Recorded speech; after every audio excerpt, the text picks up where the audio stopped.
অনেক দিন থেকেই বলে আসছি বেড়াতে যাব বেড়াতে যাব, তো ফাইনালি ডেটা একদম এসেই গেছে। চুলের জন্য কিছু হেয়ার ট্রিটমেন্ট করাতে এসেছি, ন্যানোপ্লাস্টিয়া করিয়েছি। আর পরপর অনেক স্টেপ আছে, কিন্তু সবাই জানো করতে গেলে বিভিন্ন রকম স্টেপ থাকেই, তার মধ্যেই টুকটাক করে একটুখানি ভিডিও করে নেওয়া আর কি। অনেকক্ষণ ধরে বসিয়ে রাখে, প্রায় 5 ঘন্টা আমাকে বসিয়ে রেখেছিল, মানে করতে সময় লেগেছিল আর কি, প্রায় 5 ঘন্টা। তবে স্ট্রেটনিং স্মুথনিংয়ের থেকে যদি তোমরা এই ট্রিটমেন্টটা করাও আমার মনে হয় খুবই ভালো হয়। আর অতক্ষণ 3 দিন বসেও থাকতে হয় না, 5 ঘন্টাতেই হয়ে যায়। এবং চুলের কোয়ালিটিও ভীষণ ভালো হয়। বেড়াতে যাওয়া একদম দোরগোড়ায় চলে এসছে, তাই জন্য একটুখানি নিজের পরিচর্যা আর কি, স্কিনের পরিচর্যা, চুলের পরিচর্যা, এগুলো তো একটু করতেই হবে বলুন।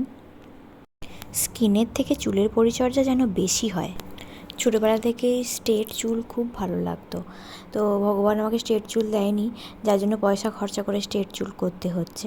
আবার যাদের স্ট্রেট তারা আবার অনেকেই খুব কার্লি হেয়ার পছন্দ করে, তো আমার কিন্তু সেটা ভালো লাগে না।